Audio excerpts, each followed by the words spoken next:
Hi అండి, అందరికీ నమస్కారం. నాగమణి యాదవ్, భారత చైతన్య యువజన పార్టీ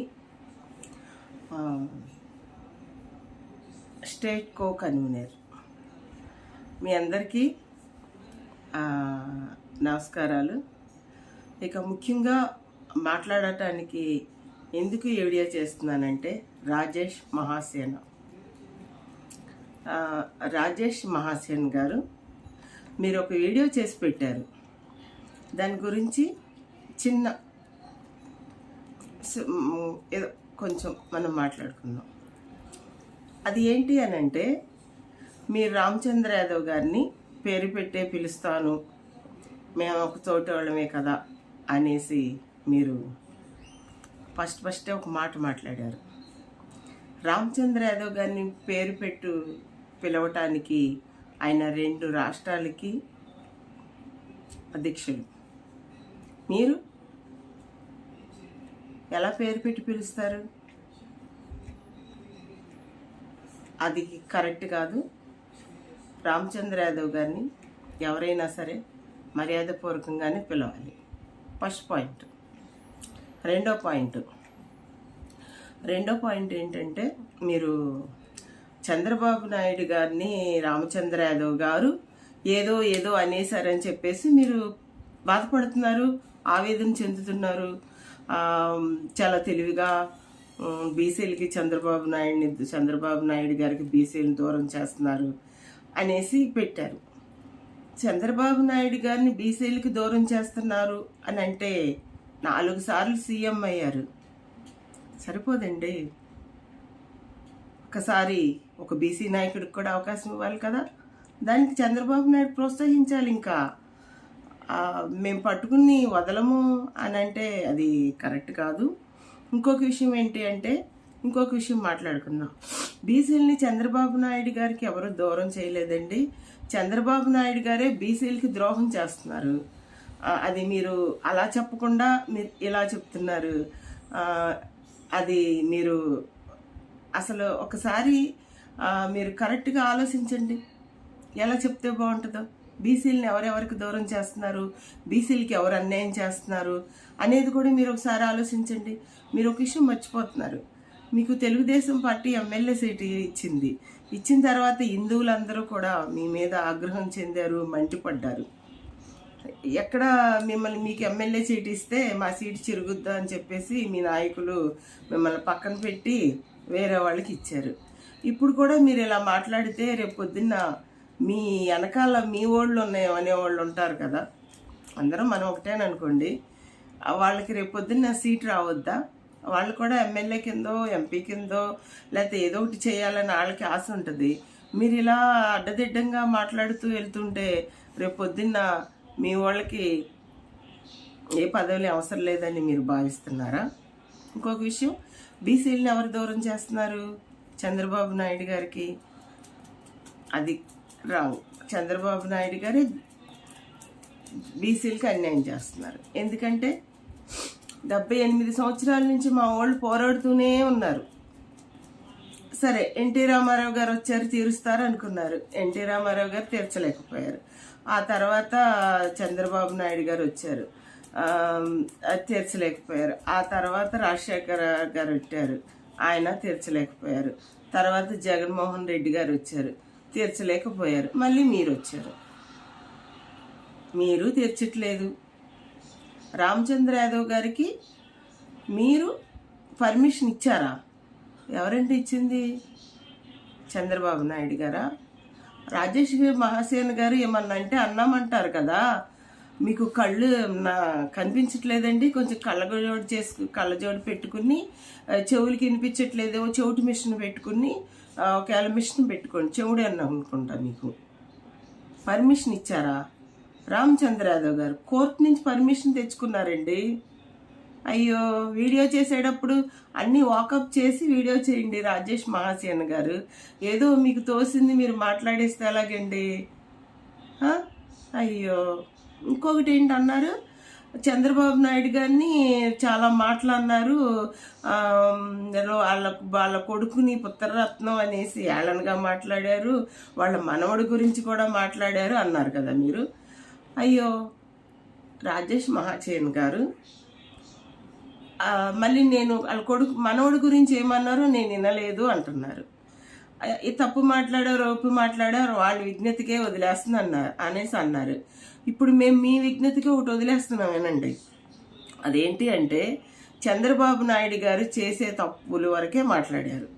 అన్ని వాస్తవాలు కరెక్ట్గా పోసుగుచ్చినట్టుగా మాట్లాడారు. ఎందుకంటే రామచంద్ర యాదవ్ గారు ఏం మాట్లాడినా దానికి ప్రూఫ్ లేనిదే మాట్లాడరు, వాస్తవం లేనిదే మాట్లాడరు.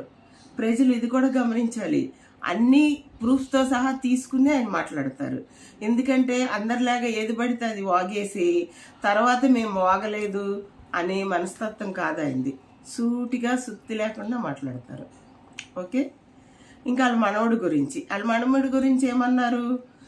హాస్టల్లో జాయిన్ చేయండి, మీ మనవడు ఆ హాస్టల్లో కొన్ని రోజులు వారం రోజులు ఉండి బాగుంది అంతా తాతగారు అని అంటే మేము మీకు రుణపడిపోయి ఉంటాము, మీకు ధన్యవాదాలు చెప్తాము, మీరు చెప్పిందే యాదవ్ అక్క అనుకుంటాము. లేదు తాతగారు ఇలా బాగోలేదు అని అంటే మా బిడ్డలు అలా బాధపడి వేదన పడుతున్నారు, అందులో పడి మా బిడ్డలందరూ కూడా అవస్థ పడుతున్నారు, ఇది కరెక్ట్ కాదు, మీరు పెట్టే హాస్టల్లో పెట్టే ఫుడ్ కాడి నుంచి హాస్టల్లో పెట్టే వసతుల కాడి నుంచి అంత దరిద్రంగా ఉన్నాయి, అంత చండాలంగా ఉన్నాయి, ఒకసారి చూడండి అని చెప్పారు. అంటే మీరు ఒక మనిషికి పదవి ఇస్తారు, లేదా ఒక మనిషికి బాధ్యత చెప్తారు. ఏసీ రూమ్లో పడుకోవటం కాదు రాజేష్ మహాసేన్ గారు. ఆ పదవి ఇచ్చిన ఆ బాధ్యత ఇచ్చిన మనిషి ఎంతవరకు చేస్తున్నాడు అనేది కూడా మీరు చూసుకోవాలి కదా. చంద్రబాబు నాయుడు గారు మనవాళ్ళ లాంటి మనుషులు కాదా? మా బీసీలందరూ కానీ ఎస్సీ ఎస్టీ మైనార్టీలు కానీ ఎవరైనా సరే కాదా? అక్కడికి బ్రాహ్మణి గారికి కూడా అమ్మ క్షమించమ్మా అని కూడా చెప్పారు. మీ కొడుకుని ఇలా కొన్ని కారణాల వల్ల మాట్లాడాల్సి వచ్చిందమ్మా, మమ్మల్ని క్షమించి తల్లి, బ్రాహ్మణి మమ్మల్ని క్షమించమ్మా అని కూడా అన్నారు. మరి మీరు వినకుండా వీడియో అలా చేస్తున్నారు? రాజేష్ మహాసేన్ గారు ఈయన చేయండి, ఇంకోసారి వీడియో చేస్తే వినకుండా చేయకండి. ఓకే, ఇంకోటి చంద్రబాబు నాయుడు గారు బిడ్డని పుత్రరత్నం అన్నారు. పుత్రరత్నమే కదా ఆయన కొడుకు, ఆయనకి పుత్రరత్నం కదా, రత్నమే కదా, మరి అదే కదా అన్నారు. అందులో మీకేం తప్పు కనపడింది? సంతోషించాలి చంద్రబాబు నాయుడు గారు ఆ మాటకి. పుత్రరత్నం అని మా రామచంద్ర యాదవ్ గారు సంబోధించినందుకు మీరు గర్వంగా చెప్పుకోవాలి. అర్థమైందా రాజేష్ మహాసేన్ గారు?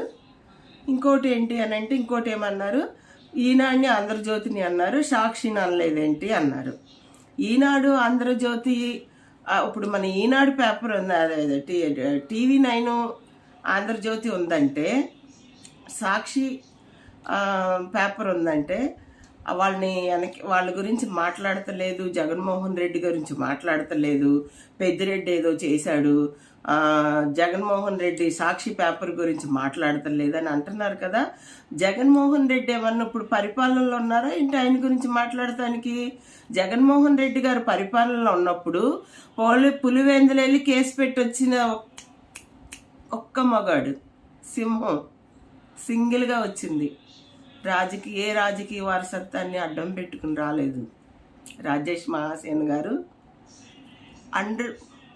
అండర్లైన్ చేసుకోండి, ఏ రాజకీయాన్ని వారసత్వాన్ని అడ్డం పెట్టుకుని రాలా, సింగిల్గా వచ్చింది సింహం. దబిడి దిబ్బుడు చేస్తే ఆటాడేస్తుంది. మాట్లాడేటప్పుడు నోరు జాగ్రత్తగా పెట్టుకుని మైండ్ మాట్లాడితే బాగుంటుంది. ఇంకొక విషయం ఏంటంటే, జగన్మోహన్ రెడ్డి గారి పులివెందులెళ్ళి కేసు పెట్టి జగన్మోహన్ రెడ్డి గారు పరిపాలనలో ఉన్నప్పుడు ఆయన అడగాల్సినవన్నీ ఆయన అడిగేశారు. ఇప్పుడు సాక్షి పేపర్ గురించి మాట్లాడాల్సిన అవసరం రామచంద్ర యాదవ్ గారికి ఏంటి? సాక్షి పేపర్లో వేయలేదని మేమేమన్నా గెలగెలగెల కొట్టుకుంటున్నాం అనుకున్నారా? సాక్షి పేపర్ ఒక పార్టీది సాక్షి పేపర్. అలాంటప్పుడు ఆ పార్టీని మా మ్యాటర్ వేయలేదని మేమెందుకు అడుగుతాం? ఆ సాక్షి పేపర్ మా గురించి గొప్పగా ఎలా రాస్తుంది? రాయదు కదా. మా లోపాలు ఎతికే మా లోపాలు ఎక్కడన్నా ఉన్నాయేమో అని ఎతికి రాస్తుంది తప్ప ఒక మంచిని ఎందుకు రాస్తుంది సాక్షి పేపర్ గురించి మాట్లాడటానికి ఆ మాత్రం ఇంగితం లేదా మా రాజేష్ మహాసేన గారు? పాయింట్ అర్థం చేసుకోండి. మీకు ఎంతో 5 సంవత్సరాలు వైసీపీని దింపడానికి ఎన్నో వీడియోలు చేశారు, ఎంతో వాదన చేశారు, ఎంతో మాట్లాడారు. మీకు తెలీదా చెప్పండి? ఇంకొక విషయం ఏంటన్నారు, ఆంధ్రజ్యోతి, ఈనాడు ఆంధ్రజ్యోతి, టీవీ9 బాబా పక్కింటోడు పెళ్ళం లేచిపోయిందన్నా, ఒక పెళ్లి కూతురు పెళ్లి కొడుకు అమ్మా నాన్న ఎక్కడికన్నా జంప్ అయ్యారన్నా, లేదంటే మొగుడు కొట్టి అమెరికా నుంచి తవరేసి కట్నం లేదు బాధ్యతరాలు రోడ్డు మీద నిరాహారదీక్ష చేస్తుందన్నా, లేదా ఎదురింటోడు పళ్ళం లేచిపోయింది పక్కింటోడు పెళ్ళం లేసుకెళ్ళి అబ్బాబ్బాబ్బా 1కి 10 సార్లు పొద్దున్న నుంచి సాయంత్రం వరకు లైవ్ పెట్టి అలా పెట్టి ఇలా పెట్టి వాయించి ఆ టీవీ9 రామచంద్ర యాదవ్ గారి గురించి ఆంధ్రజ్యోతి అవనివ్వండి, ఏబిఎన్ అవనివ్వండి, ఇవన్నీ ఎందుకేస్తుందండి? వాళ్ళు అమ్ముడిపోయారు ఇక్కడ రాజకీయ నాయకులకి. ఇప్పుడున్న ఛానల్స్ అదే అమ్ముడిపోతున్నాయి. ఇదివరకు ఛానల్స్ అయితే ఏది జరిగినా వేసేయి. ఈ ఛానల్స్ అమ్ముడిపోయిన తర్వాత ఎందుకేస్తాయి? అమ్ముడిపోయిన వాళ్ళని ప్రశ్నించాలి కదా. ఛానల్స్ ఉన్నాయి ఎందుకు? ఇలాంటి లేచిపోయిన స్టోరీలు వేసే టీవీ9 కానీ ఏబిఎన్ కానీ రామచంద్ర యాదవ్ గారు అంత మహాసభ అంత బీసీ గర్జన పెడితే వేయకపోవటం ఏంటి? రీజన్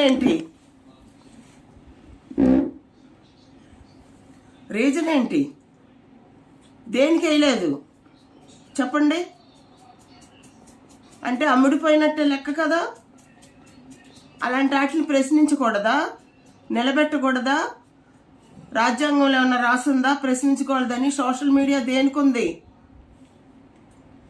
ఎక్కడేది జరిగినా వేయటానికి ఖండించటానికి ఉంది. మరి అలాంటి ఛానల్ ప్రశ్నించొద్దంటారా? ఇంకా రామచంద్ర యాదవ్ గారి మీద ఇంటి మీద రౌడీలు పడ్డారు, గోల్ చేశారు, వాళ్ళని ప్రశ్నించట్లేదు అనేసి అంటున్నారు కదా.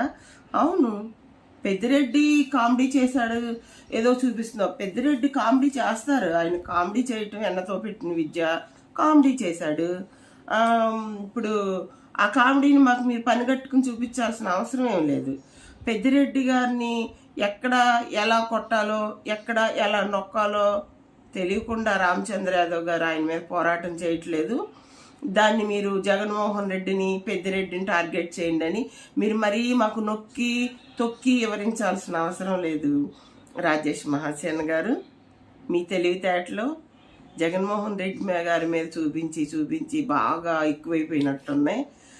మరి మా మీద ఆయన మీద చూపిస్తే ఆయన ఏదో లైట్గా తీసుకున్నాడో సీరియస్గా తీసుకున్నాడో మాకు తెలియదు. మేమైతే సీరియస్గా తీసుకుంటాం, ప్రతి ఒక్కరు ప్రశ్నిస్తాం. మీ మీద గౌరవం ఉంది కాబట్టే నోటిలోంచి ఒక మాట తోలకుండా మాట్లాడుతున్నాం. ఇప్పటికి కూడా ఆ గౌరవాన్ని పోగొట్టుకోకండి, ఆ మర్యాదను పోగొట్టుకోకండి. రాజేష్ మహాసేన గారు, రామచంద్ర యాదవ్ గారికి మీ ఇంటి మీదకి వెళ్ళిన ప్రతి ఒక్కడికి కూడా ఏదో ఒక రోజున శిక్ష పడద్దే భగవంతుడి దగ్గర నుంచి, కోర్టు నుంచి కూడా శిక్ష పడకుండా రామచంద్ర యాదవ్ గారు వదలరు. దాని గురించి ఫైట్ చేస్తున్నారు. అక్కడి నుంచి పుట్టిన పార్టీయే భారత చైతన్య యువజన పార్టీ. ఆ రోజు వాళ్ళు చేసిన దానికి పుట్టిన పార్టీయే భారత చైతన్య యువజన పార్టీ. బోడే రామచంద్ర యాదవ్ గారు స్థాపించిన పార్టీ. ఓకే, ఎవరికి ఎలా చెప్పాలో మీరు రామచంద్ర యాదవ్ గారు ఒక మాట అన్నారు, వీడియో చూడలేదంటున్నారుగా, చూడండి, పూర్తిగా చూడండి. ప్రపంచంలో ఇంతవరకు అలాంటి స్పీచ్ ఇచ్చిన నాయకుడిని 78 సంవత్సరాలుగా ఎవ్వరు చూడలా. ఒక్క తిప్పుకోకుండా కడిగి ఉతికి ఆరేసి ఎండబెట్టారు అక్కడ. దట్ ఈస్ రామచంద్ర యాదవ్ గారు. మీరు మా మీద కులాన్ని రుద్దుతున్నారు, మతాన్ని రుద్దుతున్నారు, అన్నీ రుద్దుతున్నారు. ఎవరైనా సరే రామచంద్ర యాదవ్ గారు మనసును చూడండి, ఆయన మంచితనాన్ని చూడండి, ఆయన పోరాటాన్ని చూడండి, ఆయన బిజినెస్ని, కుటుంబాన్ని,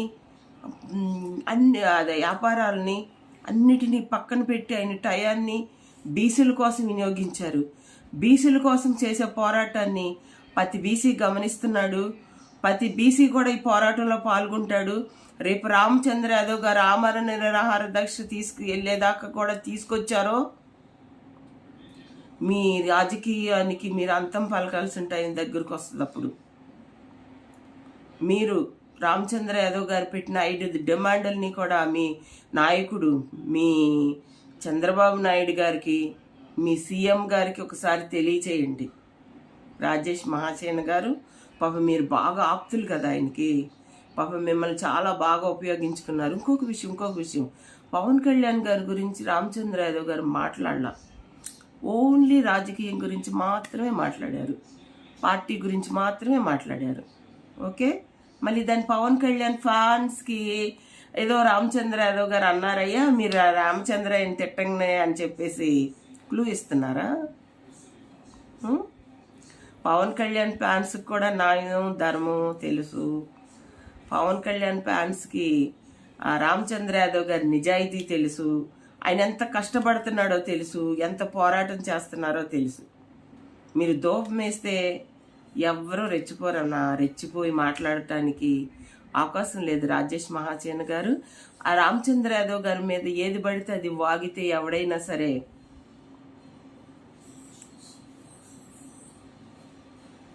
మిమ్మల్ని కాదు రాజేష్ మహాసేన గారు, కొంతమందిని మీరు రెచ్చగొట్టి తోలుతారు కదా, వాళ్ళని ఊరుకునే ప్రసక్తి ఉండదన్నా. ఎందుకంటే మీకోసం వచ్చాడు, మిమ్మల్ని బాగు చేయడానికి వచ్చాడు, మీకు భవిష్యత్తు ఇవ్వటానికి వచ్చారు. తన జీవితాన్ని మొత్తం కూడా మీకోసం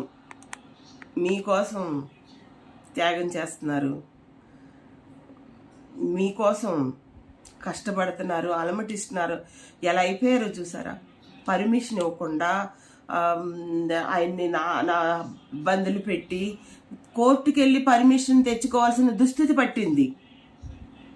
కనిపించట్లేదా రాజేష్ మహాసేన గారు?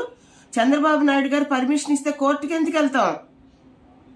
తెలివిగా మాట్లాడానని అనుకోవద్దు, తెలివి ఎవడబ్బా సొమ్ము కాదు. అలాగే తెలుగుదేశం వాళ్ళు మీటింగులు పెట్టి, బీసీ మీటింగులు చుట్టూ పెట్టి, పల్లెటూరులో ప్రజలను భయభాంతులను చేసి, వాళ్ళని రానివ్వకుండా చేసి, వాళ్ళకు నీళ్లు వదలం పొలాల్లోకి, వాళ్ళ పాలు పోసుకోమని చెప్పేసి, వాళ్ళ రకరకాలుగా వాళ్ళ పిల్లల చదువుల కాడి నుంచి, అమ్మ ఒడి కాడి నుంచి, స్టోర్ బియ్యం కాడి నుంచి రకరకాలుగా పల్లెటూరు ప్రజల్ని ఇబ్బంది పాలు చేసి, ఇబ్బందులు పెట్టి, మీరు పర్మిషన్ ఇచ్చాము ఈ రోజు అని చెప్తున్నారా? రానివ్వకుండా చేసి, ఆ రోజు డీజే పెట్టి మీరు రోడ్ల మీద మీరు గంతులేసి, రామచంద్ర యాదవ్ గారు ట్రాఫిక్ అంతరాయం కలిగించారు, టైంకి రాలేదని చెప్పేసేసి ఆయన్నేమో 3:30 వరకు ఆయన బయటకు రాకుండా చేసి, 3:30కు వాట్సాప్లో మెసేజ్ పెట్టి, 3:30కి వెళ్ళొచ్చని పోలీసులు వాట్సాప్లో మెసేజ్ పెట్టి, ఆయన ఇన్ని రకాలుగా ఇబ్బందులు పెట్టి, మీరు మళ్ళీ రామచంద్ర యాదవ్ గారి మీద కేసు పెడతారా డీజే పెట్టాడని? డీజే పెట్టింది ఎవరో తెలుగుదేశం కార్యకర్తలు. కళ్ళు కనిపించట్లేదా? రోడ్డు మీద డీజే పెట్టుకుంటూ ఎవరు వెళ్ళింది? రాజేష్ మహాసేన గారు, మీకు ఒకటే చెప్తున్నాం మేము, మీరు ఇంకోసారి మా విషయంలో కలవ చేసుకుంటే మాత్రం చాలా తీవ్రమైన పరిమాణాలు ఎదుర్కోవాల్సి వస్తుంది మీరు. అది రాజేష్ మహాసేన గారు. మరి మీరు చెప్పినట్లన్నిటికీ ఆన్సర్ ఏమన్నా కొన్ని మర్చిపోయానేమో, నాకు గుర్తులేదు. ఒకవేళ మర్చిపోతే గనక మళ్ళీ గుర్తు చేసుకుని నేను మీకు విన్నవించుకుంటాను. మీరు దయచేసి ఒకసారి అయిపోయింది, ఇది రెండోసారి మీరు రామచంద్ర యాదవ్ గారి జోలికి రావటం. బీసీలని రామచంద్ర యాదవ్ గారు దూరం చేయట్లా, మీ చంద్రబాబు నాయుడు గారే దూరం చేసుకుంటున్నారు. 78 సంవత్సరాల నుంచి మాకు ఏమీ ఇచ్చింది లేదు, మేము తీసుకున్నది లేదు. మా ఓటు అవుతే 74 సార్లు సీఎంని చేయటానికి మేము ఉపయోగించాం ఆయనకి. మొన్న కూడా ఆయన ఏడుస్తుంటే కూడా మేము ఓటేసాం, బాధపడ్డాం. అది ఆ కృతజ్ఞత ఆయనకి లేదు. లేకపోబట్టే రామచంద్ర యాదవ్ గారిని అడుగడుగున అడ్డుకుని ఇబ్బందులు పెడుతున్నారు. దయచేసి ఆపండి, మీకు ఇదే మా విజ్ఞప్తి. రామచంద్ర యాదవ్ గారు ఏది మాట్లాడినా రీజన్ లేకుండా మాట్లాడరు కాబట్టి మీరు దయచేసి ఇంకొకసారి ఆయన్ని ఇబ్బందులు పెడతానికి చూడొద్దు. బీసీలంతా ఏకమవుతే తట్టుకోలేరు. Thank you so much. ఇవన్నీ మీకోసం చాలా కష్టపడి చేసాము. వినండి, ఆనందించండి, అర్థం చేసుకోండి. రామచంద్ర యాదవ్ గారు చేసే మంచి పనులని మీకు తెలుసు, కాకపోతే మీ పార్టీ గురించి మీరు వెనకేసుకురావటానికి మాట్లాడారని మీరు ఇంకొకసారి జనాలకి తెలియజేయండి. నమస్తే, ధన్యవాదాలు. Thank you so much Rajesh Mahasena గారు. బాయ్.